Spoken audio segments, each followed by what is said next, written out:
सरस्वते नमः। श्री गुरवे नमः। श्री परम गुरवे नमः।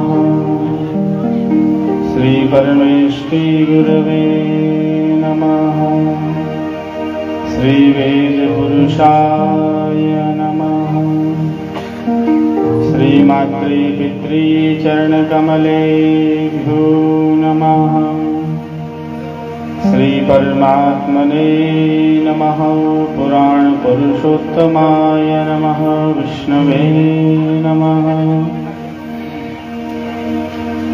वर्णानामर्थसंघानां रसानां छन्दसामपि मंगलानां च कर्तारो वन्दे वाणी विनायको। भवानी शंकरो वन्दे श्रद्धा विश्वासरूपिणो। याभ्यां विना न पश्यन्ति सिद्धा स्वान्तस्थमीश्वरम्।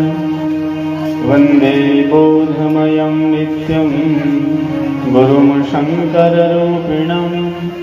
यमाश्रितो हि वक्रोऽपि चन्द्र सर्वत्र वन्दते। नारायणं नमस्कृत्य नरं चैव नरोत्तमं। देवीं सरस्वतीं व्यासं ततो जयमुदीरये। अखण्डानन्दबोधाय शिष्यसन्तापहारिणे सच्चिदानन्दरूपाय तस्मै श्री गुरवे नमः।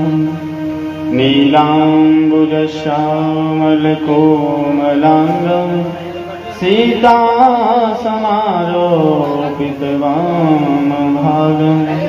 पाणौ महाशायकचारुचापं नमामि रामं रघुवंशनाथं।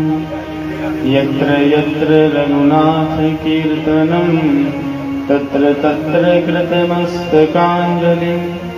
बाष्पवारि परिपूर्णलोचनं मारुतिं नमत राक्षसान्तकम्। कान्तिः सितामृषति निन्दितशारदेन्दु। यत्रैकतो विलसितामशिताङ्गशोभाम्। वृन्दावनेऽपि कृतया मुनगाङ्गशङ्गम्। राधामुकुन्दयुगलं तदहं नमामि। तदेव रम्यं रुचिरं नवं नवं।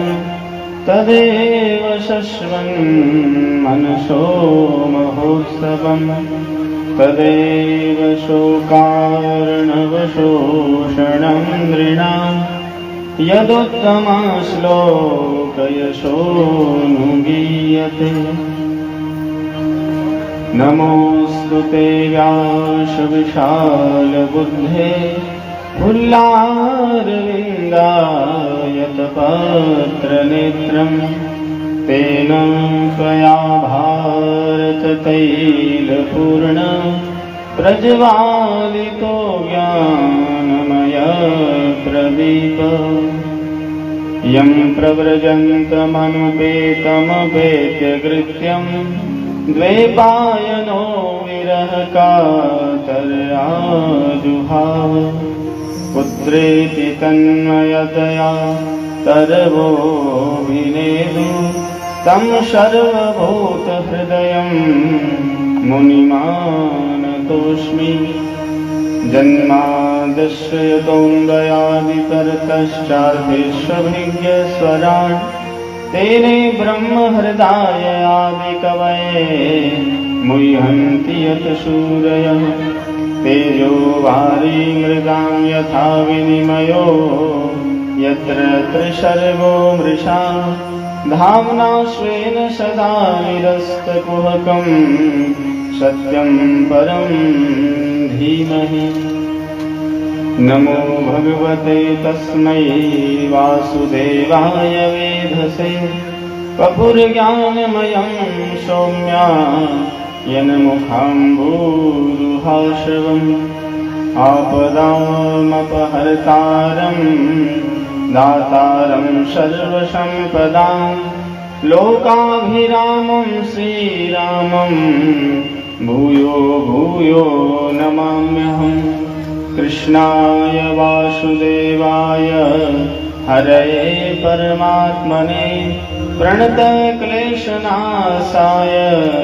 गोविन्दाय नमो नमः।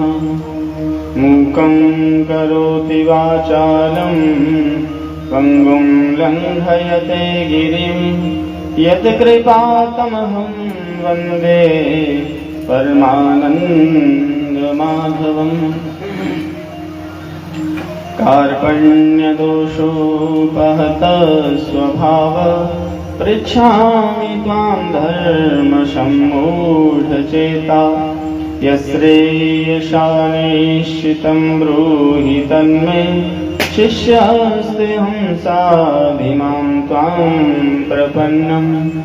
जय जय श्री राधारमण जय जय नवल किशोर जय गोपी चित चोर प्रभु जय जय माखन चोर। श्री वृंदावन बिहारी लाल की श्री भागवत भगवान की श्री राधा कृष्ण भगवान की श्री सद्गुरुदेव भगवान की जय जय श्री राधे। परम मंगलमय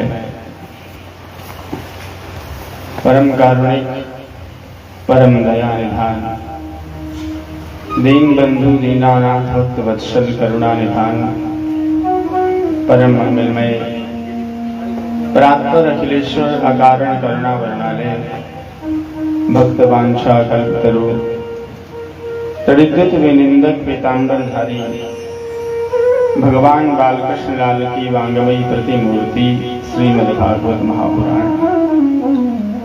मंचासीन बाल मुकुंद भगवान मंदिर प्रांगण में विराजमान देव समाज विप्र समाज संत समाज माँ वागीश्वरी पुत्र संगीतकार भक्तिमती माताएं बहनें और पधारे हुए श्रोता समुदाय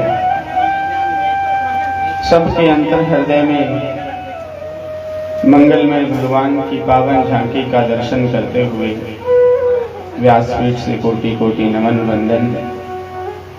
भगवान की महती अनुकंपा से श्रीमद् भागवत कथा सप्ताह भक्ति ज्ञान यज्ञ के पावन आयोजन में आज हम लोग चतुर्थ दिवस की प्रथम सभा में प्रवेश कर रहे हैं। तो शौनकादि ऋषियों को लक्ष्य करके नैमिषारण्य में श्री सूत जी महाराज और राजर्षि परीक्षित को लक्ष्य करके हरिद्वार में शुभताल में गंगा तट पर श्री सुखदेव जी महाराज भागवत की पावन भागी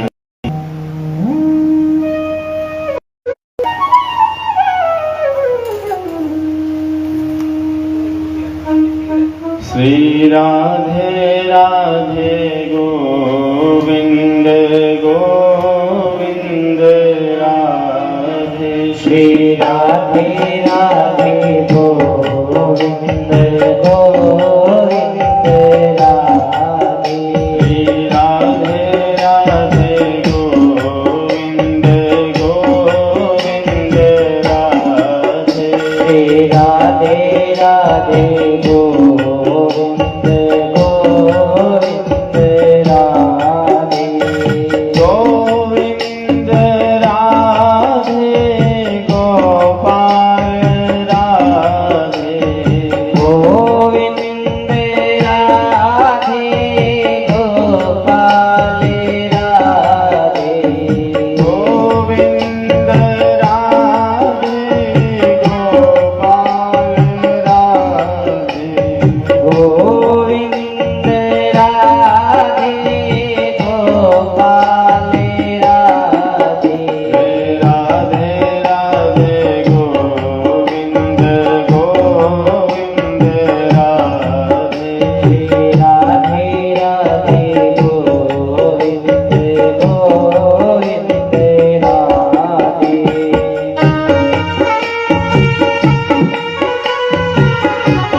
जय हो। भागवत भगवान की जय हो। सदगुरुदेव भगवान की जय हो। श्री हनुमान जी महाराज की जय हो। जय जय श्री राधे श्याम।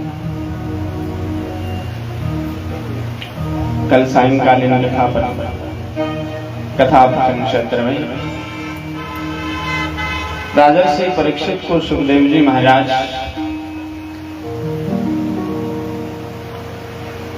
सृष्टि सृजन की कथा श्रवण करा रहे थे। सृष्टि सृजन की कथा का वर्णन करते हुए कहा, राजा विधाता ब्रह्मा जी के द्वारा महाराज मन्नु और उनकी पत्नी शतरूपा का प्राकट्य हुआ। मन्नु और शतरूपा के द्वारा इस संसार में मैथुन धर्म के माध्यम से सृष्टि प्रारंभ हुई। और कहते हैं महाराजा मन्नु के घर 5 संतानों का जन्म हुआ। उनमें 3 कन्याएं थी और 2 पुत्र थे। 3 कन्याएं थी जिसका नाम था आकृति, प्रसूति और देवहूति। 2 पुत्र थे प्रियवर्ग और उत्तानपाद। जो कथा सुन रहा है वो ये 5 नाम मुझे लास्ट दिन बताकर जाएगा, तब गीता मिलेगी, नहीं तो एक को भी नहीं मिलेगी।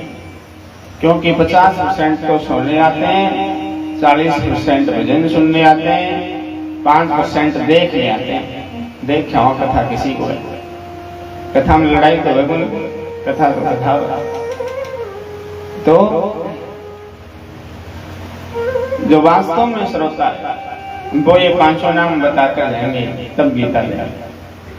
आकृति, प्रसूति, देवहूति, प्रियवर्ग और उत्तानपाद। तो देवहूति के वंश की कथा सुनाते हुए, ध्यान से सुनना, बड़ी ज्ञान की कथा है। सारा दिन फेरा करो, भजन सुना दो, भजन सुना दो, भजन सुना दो। गणाई भजन गाए थे, गणाई सुनाया, कोई सारा है क्या आज तक? भजन करया को नहीं सुनाइए। तो मां देवहूति के वंश की कथा का वर्णन करते हुए कहा, एक कर्दम नाम के ऋषि थे और सृष्टि के सृजन को आगे बढ़ाना था। तो ब्रह्मा जी चले गए कर्दम ऋषि के पास और कर्दम ऋषि से जाकर के ब्रह्मा जी ने कहा, महाराज कल महाराजा मन्नु आपके आश्रम में आएंगे और वो आएंगे अपनी कन्या का दान करने। तो मेरी भी ऐसी इच्छा है कि आप सृष्टि सृजन में सहयोगी बनो, आप विवाह कर लो। कर्दम ऋषि ने ब्रह्मा जी से कहा, महाराज आप ये चाह रहे हो क्या कि भगवान के नाम की जो 15-10 मालाएं हो रही है वो छूट जाए? क्योंकि ससुराल प्यारी भई जब तेरी कुरूप कुटुंब भय तब तक। ससुराल जब से प्यारी लगने लगती है तब परिवार के लोग शत्रु लगने लगते हैं आदमी।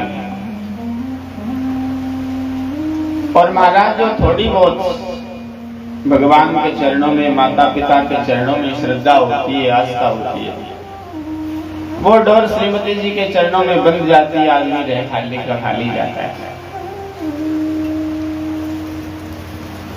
ब्रह्मा जी ने कहा, नहीं, आप तपस्या कर रहे हो, आप भजन कर रहे हो। उस तपस्या और उस भजन का मतलब है भगवान की प्राप्ति। और यदि मैं कहूं कि आपको विवाह करने से भगवान की प्राप्ति हो जाएगी तो कैसा रहेगा? कर्दम जी ने कहा, यदि विवाह करने से भगवान मिलते हैं तो महाराज मैं अवश्य कर लूंगा। तो विधाता ब्रह्मा जी चले गए महाराजा मन्नु के पास और मन्नु से जाकर के कह दिया कि आपकी बेटी विवाह योग्य हो गई और कन्या जब विवाह के योग्य हो जाएगी तो बड़े भाई और पिता को चाहिए कि शीघ्र सुंदर वर देख करके अपनी ओर से कन्या का विवाह कर देना चाहिए, क्योंकि वर देखना चाहिए। आजकल लोग वर कम देखते हैं, घर ज्यादा देखते हैं। उसके पास जमीन है, जायदाद है, बड़ा पैसे वाला है। वर अच्छा होना चाहिए। वर अच्छा होगा तो घर तो बना लेगा, और वर अच्छा नहीं होगा तो घर भी बनाया हुआ ही बेच देगा। इसलिए वर अच्छा होना चाहिए। और मानस में तुलसीदास जी महाराज को लिखते हैं, बताते हैं वर कैसा होना चाहिए।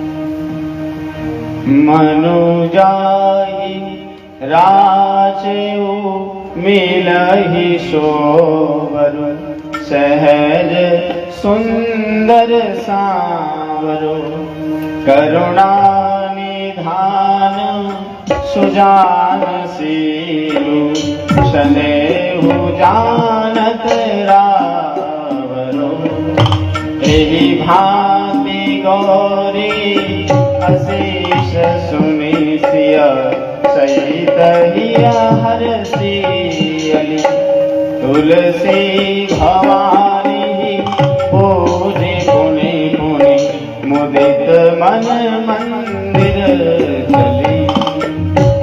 तुलसीदास जी कहते हैं माँ सीता जी कैसे वर की याचना करती भगवती से, तब कहते हैं मनुजाहि राचौ मिले ही सोबरु, सहज सुंदर सांवरो।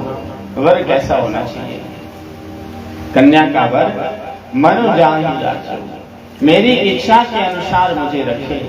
मिले ही सोबरु, सहज सुंदर सांवरो, यानी वो स्वभाव से सहज होना चाहिए, क्रोधी नहीं होना चाहिए, द्वेषी नहीं होना चाहिए, ईर्ष्यालु नहीं होना चाहिए। और महाराज सहज सुंदर, सुंदर और सांवरो माने देसी होना चाहिए, भारतीय होना चाहिए, अपना सजातीय होना चाहिए, अपना सामाजिक होना चाहिए, विदेशी नहीं होना चाहिए।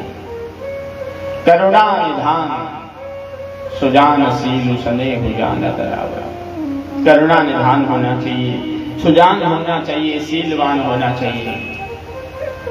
ऐ भांति गौरी अशीष सुनिसिय, सहित ही हर्षि अली, तुलसी भवानी पूजी पुनि पुनि, मुदित मन मंदिर चली। ऐसा वर होना चाहिए। तो ब्रह्मा जी ने कह दिया महाराजा मदन से, अपनी कन्या को लेकर जाना। कर्दम ऋषि आज के जमाने में आपकी कन्या देवहूति के अनुकूल वर जान पड़ते हैं मुझे, तो आप अपनी कन्या का विवाह कर्दम ऋषि से कर लेना। अगले दिन प्रातः काल का सूर्योदय हुआ। महाराजा मनु विशाल रथ लेकर के, बहुत सारे विवाह की सामग्री भर करके, अपनी कन्या देवहूति महारानी शत्रुपा को साथ लेकर के कर्दम ऋषि के आश्रम में आ गए। कर्दम ऋषि ने अपने तपोबल के द्वारा बड़ा महाराजा मनु का स्वागत किया, सत्कार किया, सबको बैठने के लिए उचित आसन प्रदान किए। मां देवहूति को भी बैठने के लिए आसन दे दिया। आप देखना धर्म की गति कितनी सूक्ष्म है।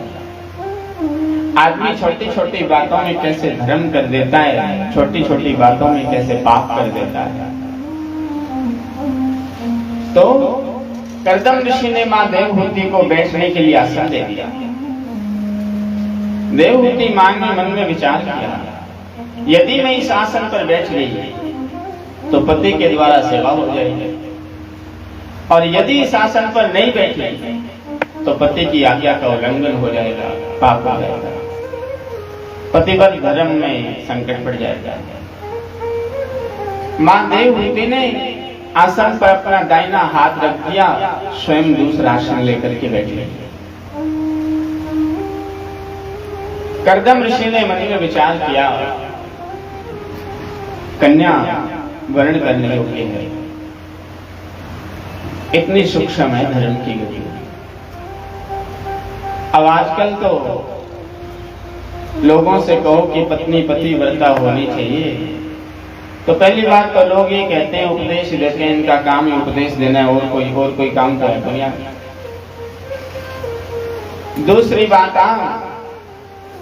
कि एक बहुत बड़ा परिवार था। ठाकुर जी बता रहे थे अपनी कथा में एक दृष्टांत,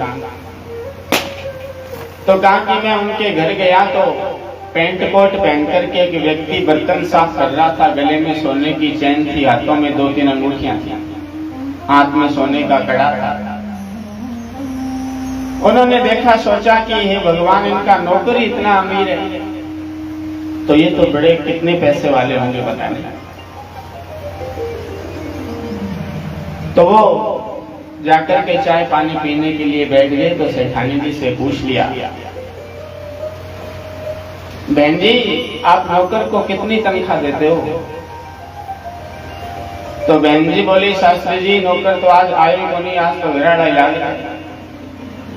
ठीक है, पतिव्रता होना चाहिए, मैं तो पतिव्रता, पतिदेव ने ये व्रत करावा आगे सारा दिन। तो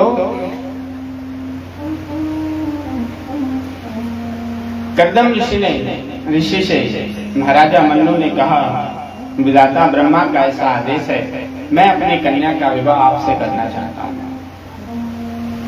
कर्दम ऋषि ने मां देवहूति मैया का हाथ कर्दम ऋषि के हाथ में दे दिया। ब्रह्म विवाह संपन्न हो गया, राजा अपनी राजधानी लौट आए।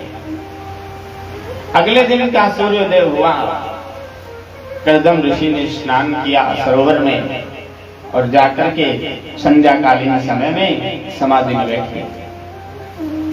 अब पहुंचे वे सिद्ध महापुरुष थे, समाधि में बैठे तो समाधि लंबी लगी, और इतनी लंबी समाधि लगी, कर्दम ऋषि की वापस आंखें खुली तो देखा कि सामने एक वृद्ध स्त्री बैठी है, जो आयु में बिल्कुल बूढ़ी हो चुकी है। केस जटाओं के रूप में परिणत हो चुके थे, आंखों से दिखाई कम दे रहा था, कानों से सुनाई कम दे रहा था। कर्दम ऋषि ने आंखें खोलते देखा, अरे मेरा तो विवाह हुआ था। देवहूति का तो पूरा जीवन ही मेरी तपस्या करते करते बीत गया, इतनी लंबी समाधि लगी। महाराज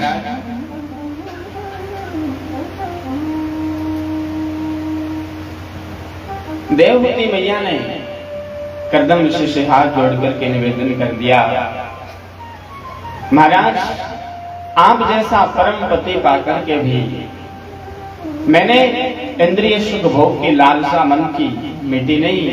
आप जैसा तत्ववेता भगवत पुरुष महापुरुष पाकर के भी मैं भगवान को प्राप्त नहीं कर पाई। इतने वर्ष बाद समाधि खुली तो भी शिकायत नहीं करी, पिताजी ने क्या विवाह कर दिया यहाँ आपके साथ, कहां जंगल में बिठा दी, एक राजा की पुत्री थी।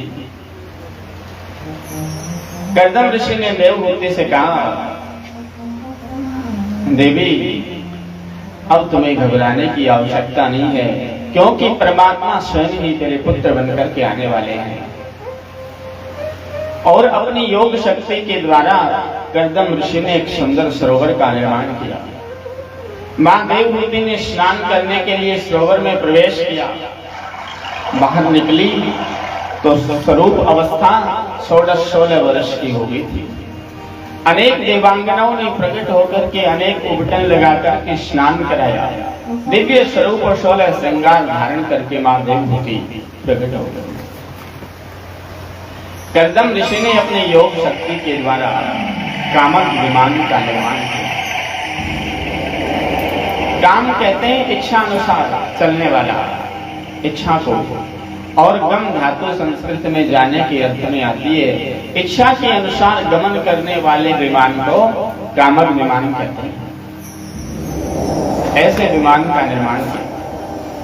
मां देवहूति और कर्दम ऋषि कामक विमान में सवार होकर के पूरे ब्रह्मांड का भ्रमण करते हुए, ब्रह्मांड में परिक्रमा करते हुए भ्रमण करते। महाराज कालांतर में एक एक करके माँ देवभूति गई। देवभूति के घर 9 कन्याओं का जन्म हुआ। कितनी कन्याएं? 9 कन्या। आजकल एक हो जाए ना, एक कन्या हो जाए, समाज की विडंबना और देश का दुर्भाग्य है।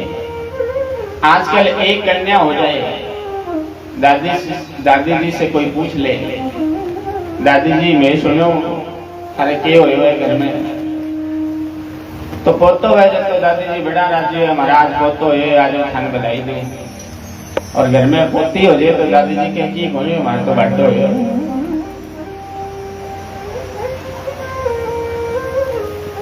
विचार करने वाली बात यह है कि कन्या पत्थर होती है क्या? सृष्टि की आदि शक्ति है कन्या। दुनिया में यदि स्त्री का जन्म नहीं होता तो भगवान भी भगवान कहलाने लायक नहीं होता, क्योंकि वो जन्म कैसे लेता है? महाराज, घर में जितना पुत्र का होना आवश्यक है उससे कहीं बहुत ज्यादा पुत्री का होना आवश्यक है। पुत्र जब समाज में कोई अच्छा कार्य करता है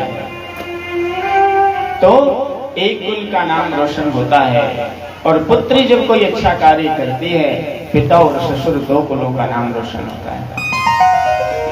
और रही बात, लोग ये कहते हैं कि हमारा जाने के बाद श्राद्ध कौन करेगा, तर्पण कौन करेगा, तो उस कन्या के द्वारा होने वाली संतान भी यदि इसका श्राद्ध तर्पण करती है अपने ननिहाल वाले परिवार का, तो जितना पुण्य पुत्र के द्वारा किए हुए श्राद्ध तर्पण का नहीं मिलता, उससे कि 100 गुना ज्यादा कन्या के पुत्र द्वारा किए हुए श्राद्ध तर्पण का पुण्य प्राप्त होता है। कहीं भी किसी भी दृष्टि में समाज में कन्या पुत्र से रंज मात्र भी कम नहीं है। महाराज आदि शक्ति तो एक एक करके 9 कन्याओं का जन्म हुआ। सबसे बड़ी कन्या थी जिसका नाम कला था, जिसका विवाह मरीचि ऋषि के साथ हुआ। दूसरी कन्या का विवाह अनुसुईया जी का विवाह अत्रि ऋषि के साथ हुआ। इतनी कथाएं सुनी है आपने, अनुसुईया जी की कथा सुनी होगी आपने कभी। महाराज, अनुसुईया माता इस संसार की वो सती है जिसने ब्रह्मा विष्णु और महेश तीनों को 6-6 महीने के बच्चे बना दिए।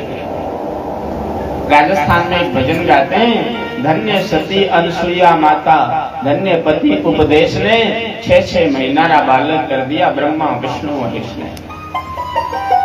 देवर्षि नारद आए थे मृत्यु लोक में, अनुसुईया जी के आश्रम पर आ गए, लोहे के दाने लेकर आए।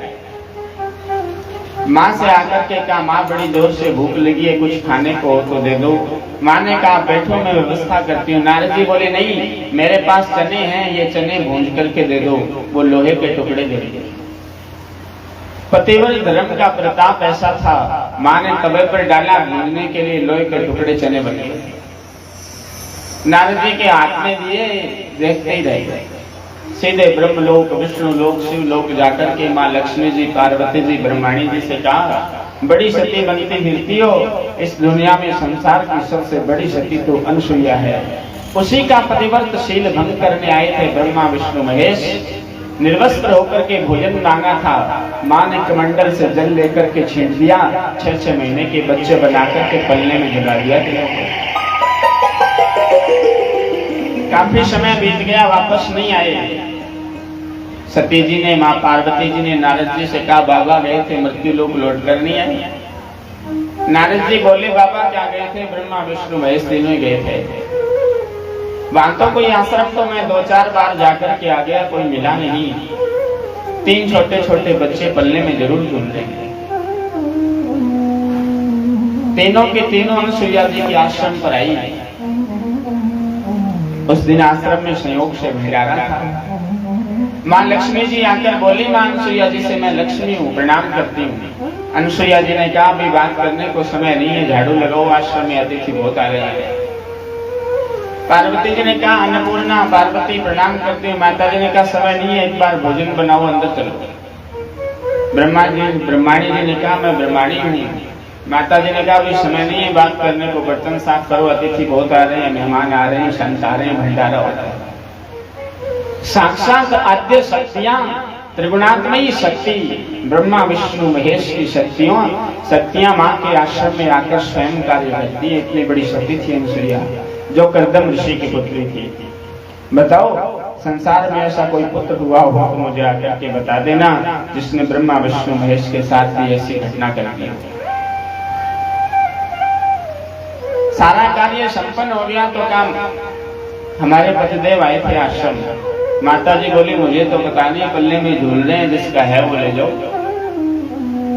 अब भेजे तो थे 20-20 वर्ष के, पल्ले में थे 6-6 महीने। बोली पहचान नहीं रही, किसको ले जाएं?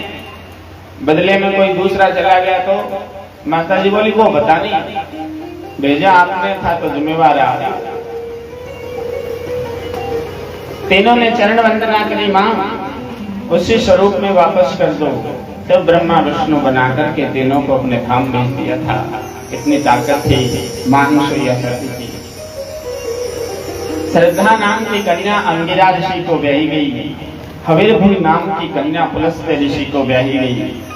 गति नाम की कन्या पुलह ऋषि को, क्रिया कर्तु को ख्याति नाम की कन्या भृगु ऋषि को ब्याही गई। वो भृगु ऋषि जो भगवान की परीक्षा करने गए थे, जाकर के भगवान विष्णु शयन कर रहे थे, भृगु ऋषि के सीने में लात मारी थी।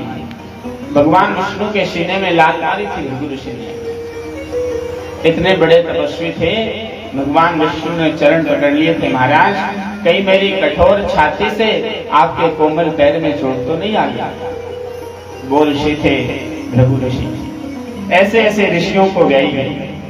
अरुंधति नाम की कन्या वशिष्ठ ऋषि को ब्याही गई।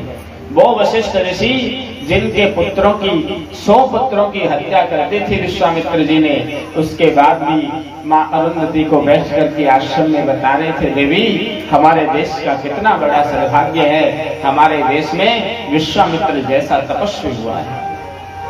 और देखो 100 पुत्र मार देने के बाद ये बात बता रहे थे। उसी दिन संयोग से विश्वामित्र वशिष्ठ को मारने आए थे कि आज 100 पुत्र तो वशिष्ठ के मार दिए, आज मैं वशिष्ठ को ही मार दूंगा। तलवार लेकर के बाहर खड़े थे, अंदर वशिष्ठ जी अरुंधति जी को ये बता रहे थे। अरुंधति ने कहा प्रभु उस व्यक्ति ने हमारे 100 पुत्रों की हत्या कर दी, आप अब भी उसकी प्रशंसा कर रहे हो। वशिष्ठ जी ने कहा मेरे और उसके विचार नहीं मिलते, वो मुझसे शत्रुता रखता है तो क्या हुआ, लेकिन उसका सद्गुण जो व्यक्ति में होता है उसका बखान तो दुश्मन को भी करना चाहिए। वास्तव में विश्वामित्र बहुत बड़ा तपस्वी है। विश्वामित्र जी जाकर के वशिष्ठ जी के चरणों में गिर पड़े थे, महाराज गलती हो गई। इतने बड़े ऋषि थे वशिष्ठ। शांति नाम की कन्या अथर्वा ऋषि को ब्याही गई। एक एक करके 9 कन्याओं का जन्म हुआ। लोग ये कहते हैं पुराने जमाने में बेटियों को बढ़ाते नहीं थे। अब मुझे ये पता नहीं वो कौन से पुराने जमाने की बात करते हैं।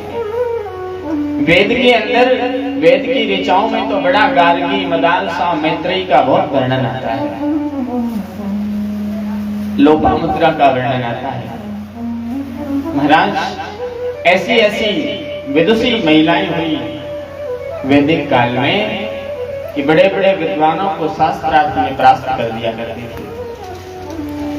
महाराज मंडन मिश्र के साथ शंकराचार्य जी का शास्त्रार्थ हुआ था काशी में। शंकराचार्य जी और मंडन मिश्र के शास्त्रार्थ में जो जजमेंट देने वाली थी, फैसला देने वाली थी, वो मंडन मिश्र की पत्नी थी। इतनी विदुषी महिलाएं थी उस समय, तो इतनी बड़ी थी। बाद में मुगल काल आया, अंग्रेजों का समय आया। उस जमाने में भारत की स्थितियां विकृत जरूर हुई, तो महाराज शास्त्रों ने नारी की बड़ी महिमा गाई है।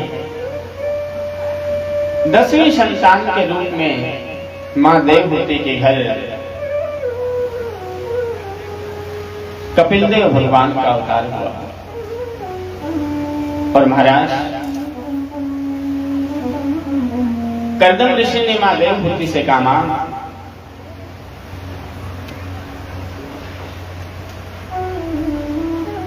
कि देवी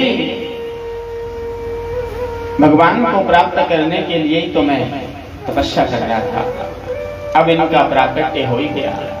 अब मैं एकांत में बैठ करके भगवत चिंतन करूंगा, तू घर में रह करके इनकी सेवा करना। करदम ऋषि तो जंगल में एकांत में बैठकर भगवान का भजन कर रहे हैं और माँ देवहूति कपिल देव भगवान की सेवा कर रही है।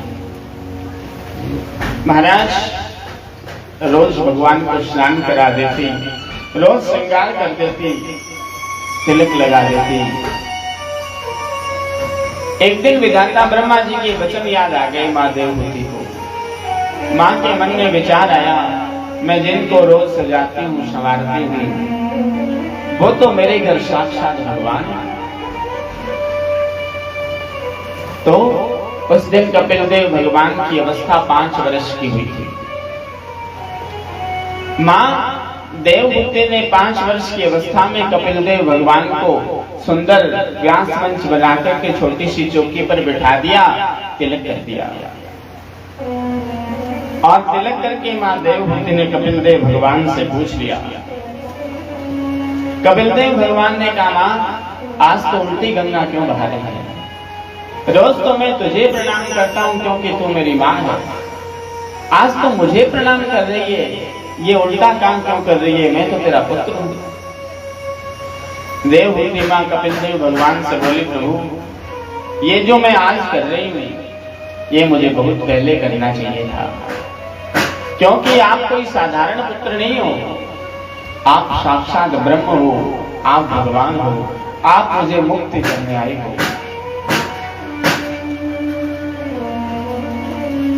माँ देवहूति कपिल देव भगवान से कहा, प्रभु इन इंद्रियों ने जो जो मांगा मैं इनको देती रही, पर इन इंद्रियों की भूख, इन इंद्रियों की प्यास कभी समाप्त नहीं हुई, क्योंकि कान कहते हैं सुनने के लिए संगीत चाहिए, आंखें कहती हैं देखने के लिए दृश्य चाहिए, और जिह्वा कहती है खाने के लिए नाना प्रकार की मिठाइयां, रसगुल्ला, गुलाब जामुन, जलेबी, इमरती चाहिए। तो महाराज 5 ज्ञानेंद्रियां, 5 कर्मेंद्रियां जीव को 24 घंटे अपनी अपनी ओर खींचती हैं। देवहूति माँ ने कहा, प्रभु मेरा पहला प्रश्न है, इंद्रियों को वश में कैसे किया जाएगा? देखना इंद्रियों के न घोड़े भगे, इनमें हरदम ये संयम के घोड़े लगे। कृष्ण गोविंद गोपाल गाते चलो, अपने रथ को शुमारे में लगाते चलो। ये रथ है, ये शरीर है ना, ये रथ है, और 10 इंद्रियां 10 घोड़े हैं, और उन 10 घोड़ों की लगाम जो है उस सारथी का नाम है मन। हमारा मन इस शरीर रूपी रथ का सारथी है। इंद्रियां रूपी 10 घोड़े अपनी अपनी ओर भागेंगे। आप विचार करो, एक रथ के अंदर 10 घोड़े जुटे हुए होंगे और वो 10 घोड़े अलग अलग दिशा में भागेंगे तो रथ की दुर्दशा हो जाएगी। और 10 घोड़ों को यदि एक लगाम में बांध करके सारथी ठीक दिशा में चलाएगा तो रथ ठीक दिशा में दौड़ेगा। महाराज कपिल देव भगवान ने कहा, मां इंद्रियों को वश में करने के लिए मन वश में होना बहुत आवश्यक है, और ये मन बस में होना आसान काम नहीं है। गीता में भगवान ने अर्जुन से कहा था, अर्जुन योगी बनने के लिए मन को वश में करना होता है। तो अर्जुन ने कहा, प्रभु आपने कह तो दिया मन को वश में करो, इतनी आसानी से वश में थोड़ी हो जाएगा, क्योंकि प्रमादी बलवत दृढ़ है। ये मन बड़ा प्रमादी है, बड़ा बलवान है, और इसकी गति तो और ज्यादा खतरनाक है। मन की गति के समान तीव्र गति और किसी साधन की हो ही नहीं सकती। आप विचार करो, हम यहाँ साहूवाला में बैठे, यहां से बैठे बैठे कोई आदमी नाम ले ले चंडीगढ़, अब भले ही हम कभी चंडीगढ़ ना गए हों, पर जैसे ही किसी ने चंडीगढ़ नाम लिया, मन तुरंत चंडीगढ़ पहुंच जाएगा नाम के साथ। इतनी गति है मन की। और कबीरदास जी कहते हैं, मन के मारे बन गए बनतज बस्ती माई, कह कबीर मन लालची है तुम ठहर कराया। मन के मते न चालिए, मन के अनुसार चलेंगे, मन की इच्छा अनुसार चलेंगे तो मन तो 10 घोड़ों को अलग अलग ही दौड़ाएगा। कान कहे संगीत सुनना है तो क्यों सुनना ऐसी चीज जो हमारे किसी काम में ना आए। सुनना ही है तो सुनो मीराबाई को, मेरे तो गिरधर गोपाल दूसरो ना कोई, जाके सिर मोर मुकुट मेरो पति सोई।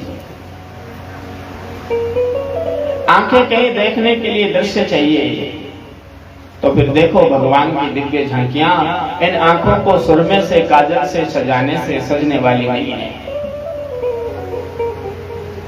आंखों से भगवान का दर्शन नहीं किया, ईश्वर का दीदार नहीं किया तो आंख होने का कोई मतलब नहीं है। महाराज, कानों से भगवान की कथा नहीं सुनी तो कितने बड़े कुंडल पहन लो, कानों की शोभा नहीं होगी। कोई चोर कभी आएगा चुरा कर ले जाएगा तो कान और तोड़ ले जाएगा साथ में। हाँ, असली सोना तो भगवान के गुण है, ईश्वर का नाम है। मन को लगाओ ठीक रास्ते में। मां ने कहा ये ठीक रास्ते में लगेगा कैसे? भगवान बोले मां अभ्यास योग है, अभ्यास योग है। अभ्यास के साथ बार बार अभ्यास करो। मन नहीं भी लगता है तो भी भजन करो, क्योंकि मन आज तक किसी का नहीं लगा। और हम ये कहें कि भजन में मन नहीं लगता, मन लगेगा तब भजन करूंगा, ऐसा कभी नहीं होगा। मन कभी नहीं लगेगा। मन ना 8 वर्ष में लगेगा, ना 60 वर्ष में लगेगा, ना 2 वर्ष में लगेगा, ना 100 वर्ष में लगेगा। क्योंकि शरीर का धर्म है, जायते वर्धते अपक्षीयते अपरिणमते वर्धते या तो अपक्षीयते। शरीर जन्मता है, बढ़ता है, जवान होता है, बूढ़ा होता है, चला जाता है। ये शरीर के धर्म है, मन पर कोई फर्क नहीं पड़ता। मन तो हर परिस्थिति में 16 वर्ष का है। शरीर की आयु चाहे 100 वर्ष की हो चाहे 2 वर्ष की हो, मन पर कोई फर्क पड़ता ही नहीं। अभ्यास योग के मां ने कहा महाराज कौन से अभ्यास हैं जिनसे मन बस में हो जाए? कपिल देव भगवान ने 8 बातें बताई मां देवहूति को। मां अष्टांग योग के द्वारा यम नियम आसन प्राणायाम प्रत्याहार ध्यान धारणा और समाधि।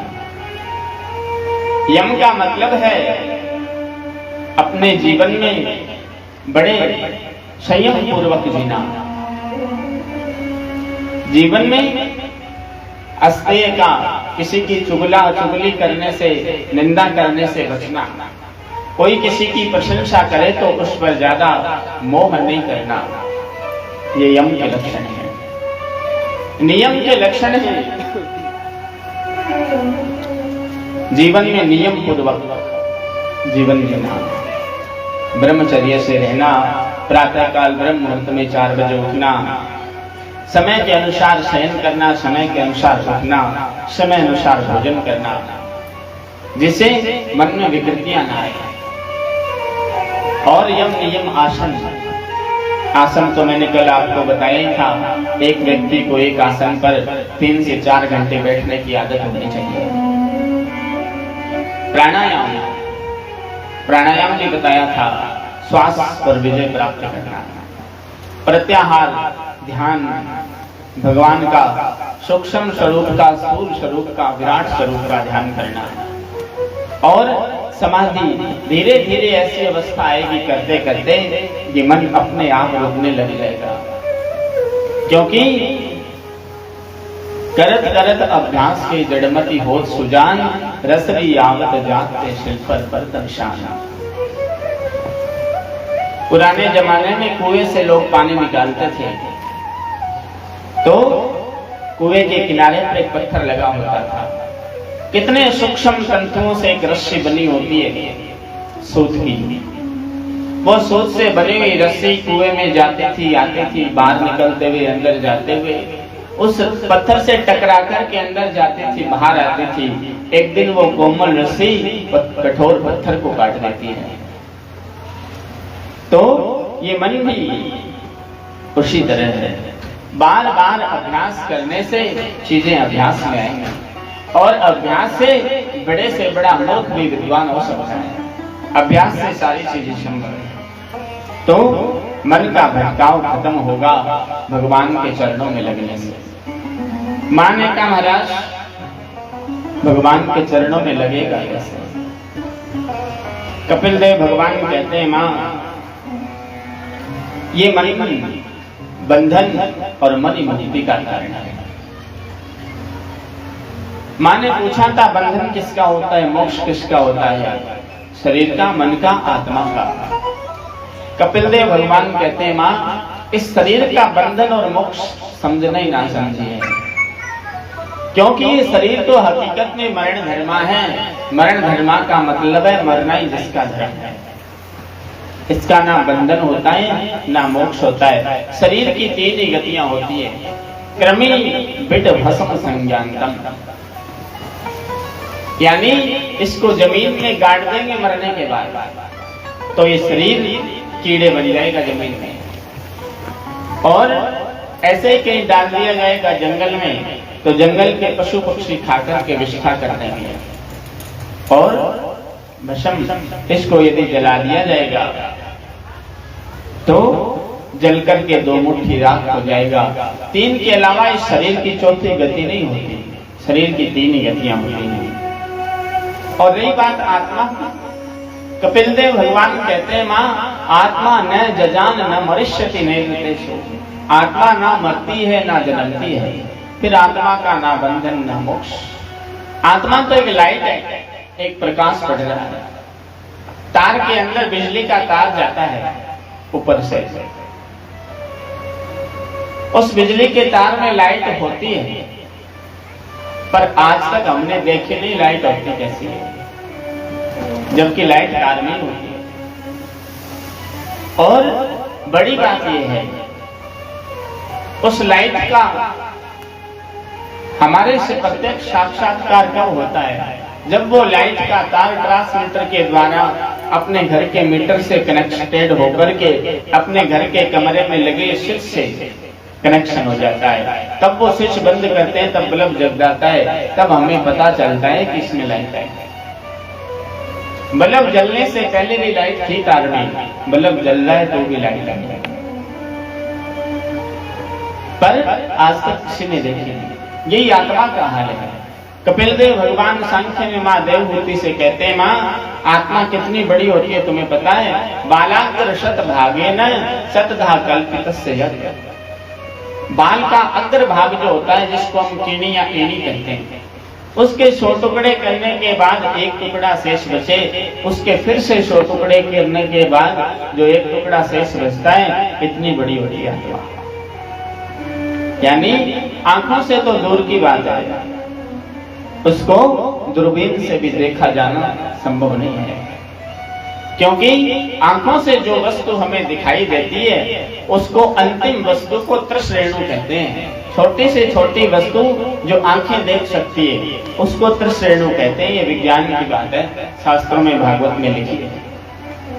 त्रिश्रेणु उस कण को कहते हैं जब सायंकाल समय में सूर्य की रोशनी किसी खिड़की से हमारे मकान के अंदर गिर रही होती है, तो उस सूर्य की रोशनी में छोटे छोटे रज के कण उड़ते हुए दिखाई देते हैं। इसको त्रिश्रेणु कहते हैं। आंखों के देखने की क्षमता त्रिश्रेणु से आगे नहीं होती।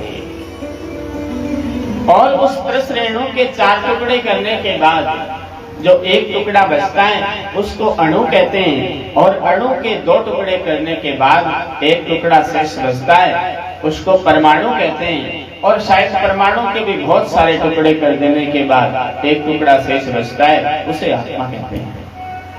इतनी बड़ी होती है। ये नहीं है कि हाथी बड़ा होता है तो आत्मा हाथी में बड़ी आत्मा होती होगी, चिंटी छोटी है तो चिंटी में छोटी आत्मा होती होगी, ऐसा नहीं होता। जो आत्मा चिंटी में है वही आत्मा हाथी में है।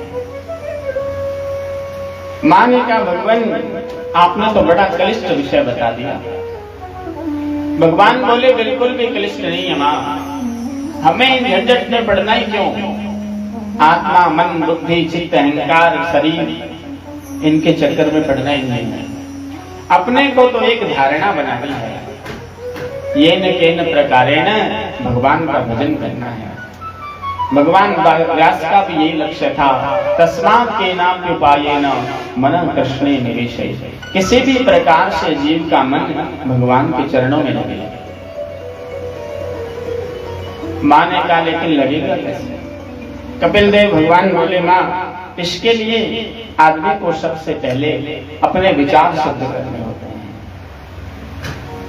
महाराज विचार शुद्धि के बिना, आहार व्यवहार और आचरण शुद्धि के बिना विचार शुद्ध नहीं होता। पहली बात है आदमी का आहार शुद्ध होना चाहिए।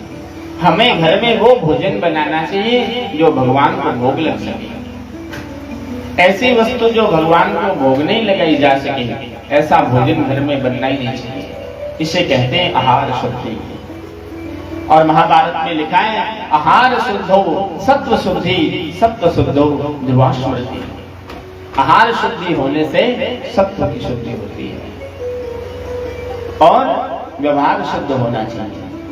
किसी के भी साथ किसी के भी प्रति हमारे मन में ईर्ष्या द्वेष नहीं होना चाहिए।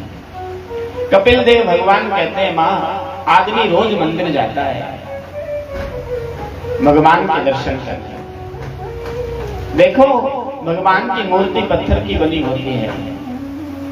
जो मूर्ति में लगा हुआ पत्थर एक बार मंदिर गया था, लोग उस पत्थर को भगवान कहने लग गए, वो पत्थर भगवान बन गया। ये आदमी रोज मंदिर जाता है, इंसान नहीं बना। मंदिर की मूर्ति पत्थर की मूर्ति में जाकर के भगवान के दर्शन करता है, हाथ जोड़ता है। बाहर आकर के भगवान की बनाई हुई चलती फिरती मूर्तियों से ईर्ष्या करता है, द्वेष करता है, लड़ाई झगड़ा करता है, इनसे बैर की भावना रखता है। कपिल देव भगवान कहते हैं मां वो मंदिर जाना ऐसा ही है जैसे भस्मन नैव जुहोति से राख में किया गया हवन। राख में हवन करने का कोई फायदा नहीं है। कितना ही घी डालो, राख में हवन करने से हवन से सुगंधी नहीं आएगी। रोज मंदिर जाओ, दुनिया के लोगों से माता पिता की सेवा नहीं करो, पड़ोसी से रोज लड़ाई झगड़ा रखो, कोई फायदा नहीं है आपके मंदिर जाने का। कपिल देव भगवान के वचनों को सूरदास स्वामी अपने शब्दों में कहते हैं, पहचान सके तो पहचान, पहचान सके तो पहचान, कण कण में बसे हैं भगवान, कण कण में बसे हैं भगवान। पहचान सके तो पहचान, पहचान सके तो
भूमि तारों की झिलमिल छाया, तारों की झिलमिल छाया, पर्वत नदियाँ और गुफाएं, पर्वत नदियाँ और गुफाएं, पर्वत नदियाँ और गुफाएं, पर्वत नदियाँ और गुफाएं, है प्रभु की माया, हे प्रभु की माया, ऐसी शक्ति प्रभु की महान, ऐसी शक्ति प्रभु की महान, कण कण में बसे भगवान, कण कण में बसे हैं भगवान।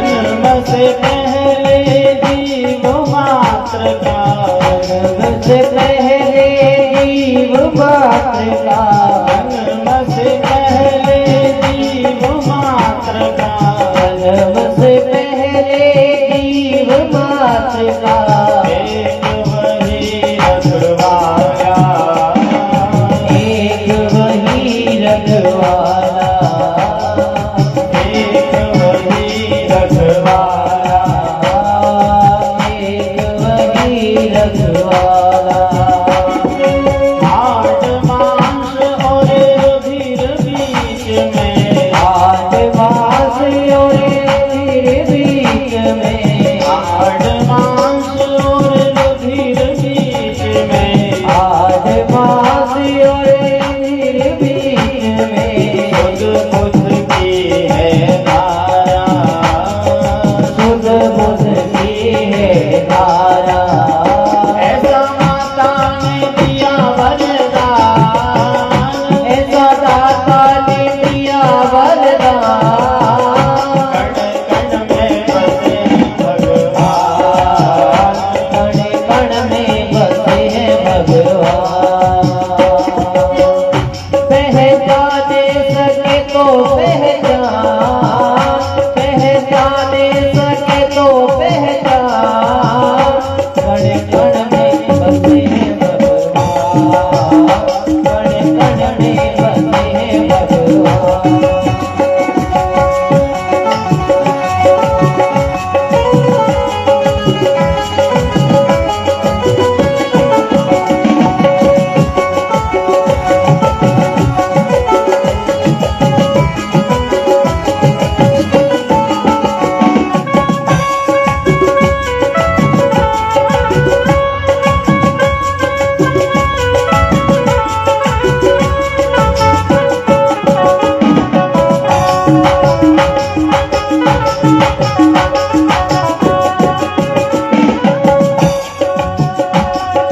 रोम रोम और बात बात में, रोम रोम और बात बात में, रोम रोम और बात बात में, रोम रोम और बात बात में, रम रहे भगवान, रम रहे भगवान।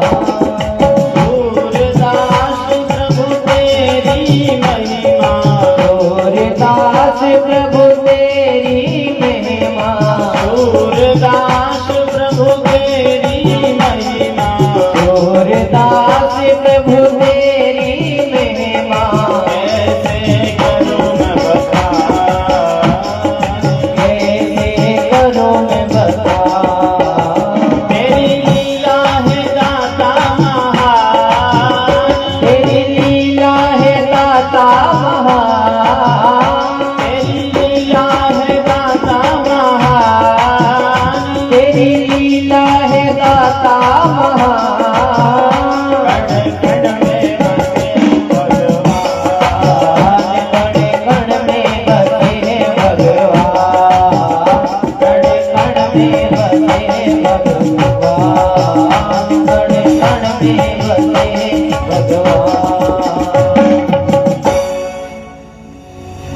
संकटवासी भगवान की जय हो। तो क्या करो नहीं भजन सुना दे। अब भजन सुना दिए फिर समझ में आयो कौन वो थोड़ी समझ में आया थारे सब जो है कोठी तू बनवा दे चंडीगढ़ शहर में इसो भजन थारे के समझा। सूरदास जी महाराज कह रहे हैं तेरी लीला है दाता महान कण कण में बसे हैं भगवान। कपिल देव भगवान भी माँ देवमूर्ति से कह रहे हैं माँ व्यक्ति का आहार शुद्ध होना चाहिए, व्यवहार शुद्ध होना चाहिए, आचरण शुद्ध होना चाहिए। आहार व्यवहार और आचरण की शुद्धि से दृष्टि शुद्ध होती है और दृष्टि शुद्ध होने से कण कण में भगवान नजर आता है। फिर जीव का किसी के प्रति कोई ईर्ष्या, कोई द्वेष, कोई द्वंद्व रहता नहीं है। फिर तुलसीदास जी की तरह आदमी कहता है सिय राममय शब्द जग जानी करऊं प्रणाम जोर दुख पाया। सारे संसार को ईश्वर में भगवतमय मान करके प्रणाम करता है। तो महाराज कर्दम ऋषि कहते हैं मां दृष्टि शुद्ध हो जाने के बाद इस मंजिल की ओर दो रास्ते जाते हैं।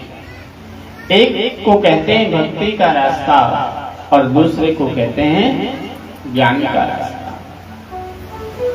भक्ति का रास्ता कपिल देव भगवान कहते हैं भक्ति का रास्ता बिल्ली के बच्चे की तरह है और ज्ञान का रास्ता बंदर के बच्चे की तरह है। बंदरियां जब एक छत से दूसरी छत पर छलांग लगाती है तो उसका बच्चा मां को स्वयं पकड़ता है, मां बच्चे को नहीं पकड़ती। और वो जब छलांग लगाती है बच्चे ने रास्ते में हाथ छोड़ दिए, बच्चा गिर गया, मर गया, मां की जिम्मेवारी नहीं है। और भक्ति का रास्ता बिल्ली के बच्चे की तरह है। वो रास्ता ऐसा है कि जिन पैने दांतों से बिल्ली चूहों को चबा जाती है उन्हीं पैने दांतों से बिल्ली अपने बच्चे को गर्दन से पकड़ती है और बच्चा आंखें बंद करके मां के मुख में सोया रहता है, क्योंकि बच्चे को ये पता है मां तुझे वहीं लेकर के जाएगी जहां ले जाने पर तेरा हित होगा। ये रास्ता भक्ति का रास्ता बिल्ली के बच्चे की तरह है। आदमी जब कहता है मैं ज्ञानी हूँ, सिद्ध हम बलवान सुखी, मैं सिद्ध हूँ, मैं बलवान हूँ, मैं सुखी हूँ, मैं ज्ञानी हूँ, तो भगवान फिर छुपने का खेल खेलते हैं। फिर भगवान जीव को कहते हैं तुम ज्ञानी हैं, चलो मैं छुप गया, तू मुझे खोज कर दिखा। इस रास्ते पर चलने वाला व्यक्ति फिसलने के ज्यादा चांस है, क्योंकि गलती तो ज्ञानी भी कर सकता है और बड़ा आदमी या तो गलती करता नहीं और गलती करता है तो बड़े आदमी की गलती ऐसी गलती होती है जो फिर सुधरने का चांस नहीं रहता, क्योंकि जो उसकी पद प्रतिष्ठा है, उसकी मान मर्यादा है, वो फिर उन गलतियों को सुधरने नहीं देती। इसलिए इस रास्ते में फिसलने की चांस ज्यादा है। भक्ति का रास्ता है वो विश्वास का रास्ता है, संबंध का रास्ता है, समर्पण का रास्ता है। भगवान पर श्रद्धा पूर्वक विश्वास करो, भगवान से कोई संबंध जोड़ लो, भगवान को अपना ईश्वर मान लो, भगवान मान लो, पिता समझो, भाई समझ लो, पुत्र समझ लो, भगवान सब कुछ बनने को तैयार है। क्योंकि जब तक ईश्वर से संबंध नहीं होता तब तक हमें उसकी बार बार याद नहीं आती, फिर याद करना पड़ता है। और जब संबंध जुड़ जाएगा तो बार बार याद आएगा, क्योंकि भोजन करने बैठेगी तो माँ ये कहेगी सब लोग आ गए, छोटा वाला खा गया, सब लोग आ गए, बड़ा वाला खा गया। ये माँ का संबंध होता है पुत्र से, इसलिए भगवान से संबंध होना चाहिए। श्रद्धा, विश्वास, संबंध और उसके बाद समर्पण सबसे बड़ी चीज है। भगवान को समर्पित कर दो, अपने आप को समर्पित कर दो, अर्पण कर दो, फिर कुछ भी शेष नहीं रह जाता। भगवान कहते हैं तू मेरे रास्ते पर पैर रख करके तो देख, मैं तेरे लिए दुनिया के सारे रास्ते न खोल दूं तो कहना। महाराज मां देवहूति ने कपिल देव भगवान से पूछा, भगवान आपने सारी बातें ठीक बताई, इस दुनिया में जीव आता है किस कारण आता है, कैसे यहां से चला जाता है? कपिल देव भगवान कहते हैं, मां इस दुनिया में जीव आता है अपने कर्म बंधनों में बंद कर।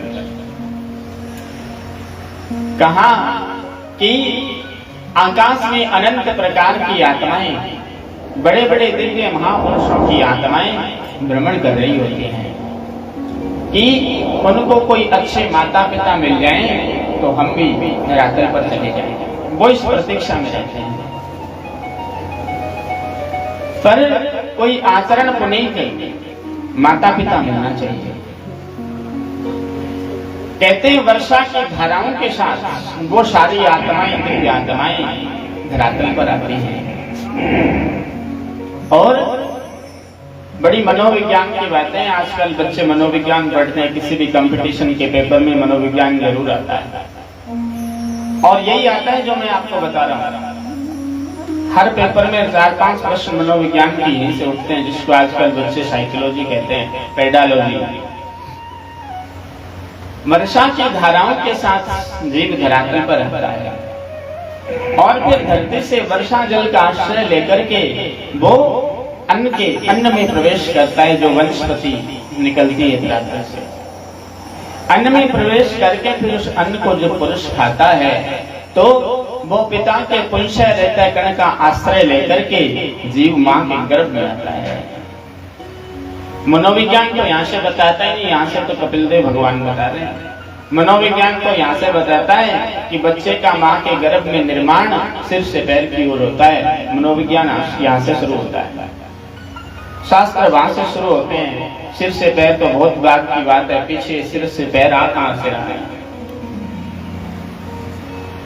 और पुंसय हृदय कण का आश्रय लेकर के जीव मां के गर्भ में आता है।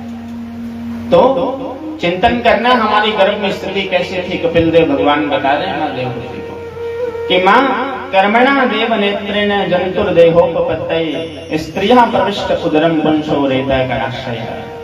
मां के गर्भ में जब जीव आ जाता है तो प्रथम रात्रि में जीव की कलल संज्ञा होती है, जल के समान होता है। कललम त्वेक रात्रेण पंच रात्रेण बुद्बुदम, 5 रात्रि में बुलबुले की आकृति को ग्रहण करता है। दशा हेगत करकंदु, 10 दिन में बड़े विशाल बेर के समान आकृति बनती है। और पेशंडम्बा तथा बरम, 1 महीने में इस हेड का बावरा उसका इस सिर का बनकर के निर्माण हो जाता है। 1 महीने में सबसे पहले मां के गर्भ में सिर बनता है बच्चे का। और महाराज कहते हैं फिर बच्चे का विकास सिर से पैर की ओर होना शुरू होता है, जिसको मनोवैज्ञानिक भाषा में सेफलाकाउडल बोलते हैं। सिर से पैर की ओर जब बच्चा बढ़ता है, कपिल देव भगवान कहते हैं मां 7 महीने के अंदर मां के गर्भ में पूरा का पूरा शरीर बनकर के तैयार हो जाता है। बस शरीर पर चमड़ी नहीं होती है। आप कल्पना करके देखो, हमारी थोड़ी सी अंगुली ब्लेड से यहाँ से छील करके इस पर नमक लगाएं तो कैसा लगेगा। मां के गर्भ में तो बच्चे के पूरे 7वें महीने में पूरे शरीर पर चमड़ी होती है। फिर मां गर्म खाती है, ठंडा खाती है, नमक मिर्च खाती है, सारा उस शरीर पर ही जाता है।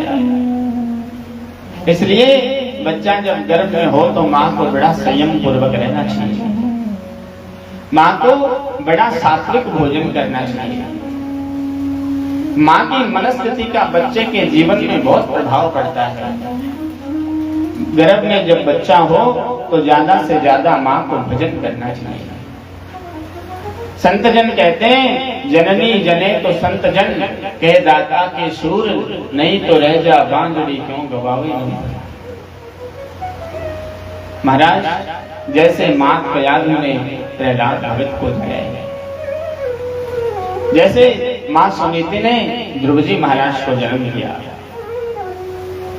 संत या शूर या दादा या कोई राष्ट्र की रक्षा करने के लिए बॉर्डर पर अग्रगण्य होकर के लड़ने वाला ऐसा पुत्र होना चाहिए। कुछ नहीं कर सकता तो फिर कम से कम दाता तो होना ही चाहिए, जो राष्ट्र समाज की, दीनहीन की, दुखियों की, गौ माता की सेवा कर सके, ऐसा तो होना ही चाहिए। और कहते हैं माँ के गर्भ में बच्चे पर माँ की मनस्थिति का इतना प्रभाव पड़ता है, माँ जो जो करती है बच्चा ठीक गर्भ में रोज सीखता है। इसका बड़ा उदाहरण है महाभारत के युद्ध में अभिमन्यु। द्रोणाचार्य ने अलग अलग चक्रव्यूहों की रचना करी थी, 7 चक्रव्यूह बनाए थे जिसमें अभिमन्यु युद्ध कर रहे थे। युधिष्ठिर जी ने कहा इस चक्रव्यूह का भेदन कौन करेगा? अभिमन्यु ने कह दिया बाबा भेदन तो मैं कर दूंगा, मुझे अंदर तो प्रवेश करना आता है, बाहर निकलना नहीं आता। युधिष्ठिर जी ने कहा फिर आधा क्यों सीखा, पूरा सीख लेता। बोले महाराज मेरी गलती नहीं है, मैं तो उस समय गर्भ में था जब पिताजी माँ सुभद्रा को चक्रव्यूह भेदन की कला बता रहे थे कहानी में, रात में बैठ करके तो मैं सुन रहा था, और जैसे ही वो चक्रव्यूह की कला अंदर प्रवेश करने की पूर्ण हुई वैसे ही माताजी को नींद आ गई, पिताजी ने कथा बंद कर दी, मैं अंदर प्रवेश करना तो सीख गया पर बाहर आना नहीं सीखा। हाँ आपको मजाक लगता होगा, आजकल माताएं दिन भर बैठी बैठी मोबाइल देखती हैं। 3 महीने के बच्चे के हाथ में मोबाइल दे दो, बच्चा मोबाइल चलाने लग जाएगा। आज के अभिमन्यु मोबाइल चलाते हैं, चक्रव्यूह को तोड़ते नहीं। ये सच्ची बात है। 8 मास का बच्चा होते होते शरीर पर पूर्णतः त्वचा भी आ जाती है, गर्भ में जीव उल्टा लटका रहता है, सिर नीचे की ओर होते हैं, पैर ऊपर की ओर होते हैं। फिर 8 मास प्रारंभ होते उस जीव को जन्म जन्मांतर के सारे कर्म अपने याद आते हैं। मैंने उस जन्म में ये कर्म किया था, उस जन्म में ये कर्म किया था, उस जन्म में ये सत्कर्म किया था, उस जन्म में ये पाप कर्म किया था। तब वो भगवान से कहता है प्रभु इस नरक से बाहर निकालो, दुनिया में जाकर के इतने भजन करूंगा, भजन करते करते भजनों का ढेर लगा लूंगा। वास्तव में भगवान से वादा करके आए थे कि दुनिया में जाकर भजन ही करेंगे, और मुख्य लक्ष्य ही भजन था, मुख्य लक्ष्य ही भगवत प्राप्ति थी। 9 मास उपरांत 10वां मास जैसे प्रारंभ होता है, प्रसव की वायु का वेग आता है, जीव धरातल पर आ जाता है, और कन्या के रूप में होता है तो माँ की बाईं कोख में, और पुत्र के रूप में होता है तो माँ की दाहिनी कोख में रहता है। अल्ट्रासाउंड कराने की आवश्यकता नहीं है, शास्त्रों में सिद्धांत पहले समझा रखे हैं। गर्भ के अंदर बच्चा पैर हिलाता है, देख लेना आप नोट करके, पैर इस साइड में हिल रहे होते हैं तो बच्चा कन्या होती है, पैर इस साइड में हिल रहे होते हैं तो बच्चा पुत्र होता है। 10 मास की वायु का वेग आता है और जीव धरातल पर आ जाता है। माँ देवहूति कपिल देव भगवान से कहती है अच्छा ही हुआ प्रभु दुनिया में आ गया, कितना तकलीफ पा रहा था गर्भ में। कपिल देव भगवान बोले यहाँ कौन सा खुश है, तकलीफ तो यहाँ भी पा रहा था। छोटा था, छोटे बच्चे की त्वचा बड़ी कोमल होती है, हाथ के स्पर्श करने से उसको दर्द होता है, हम इस बात को समझते नहीं। कपड़ों में रहने वाले छोटे छोटे खटमल जिनको टिश्यू बोलते हैं वो भी खाते हैं तब बच्चा रोता है। भाषा होती नहीं है, कभी दूध ज्यादा पी लेने से रोता है तो माँ कहती है बेटा भूखा है तो जबरदस्ती पिलाती है, कभी भूखा रोता है तो माँ कहती है आज ज्यादा पिला दिया तो पिलाती है। धीरे धीरे बड़ा होता है, 2-4 शब्द बोलने लगता है, फिर लोग उसकी मोह ममता की माया में चारों तरफ से जकड़ जाते हैं। आजकल 3-4 वर्ष की अवस्था में बच्चे को स्कूल में भेज दिया जाता है, प्ले स्कूल में। 10 किलो का बच्चा 20 किलो का बस्ता, बड़ी फालतू की शिक्षा नीति बनाई है देश के लोगों ने। फिर श्रीमान जी पढ़ने जाते हैं, मात पिता बालक न बुलावई, उधर भरे सोई धर्म सिखावई। ये न प्रकारेण घर में पैसा आना चाहिए, ऐसी शिक्षा दे रहे हैं बच्चों को। कितना ही पैसा कमा लो, कुछ भी कर लो, जीवन में शांति होने वाली नहीं है यदि जुड़ाव अध्यात्म से नहीं होगा। महाराज, धीरे धीरे बच्चा बड़ा होता है, विवाह हो जाता है और फिर दुनिया के वही चक्कर। माँ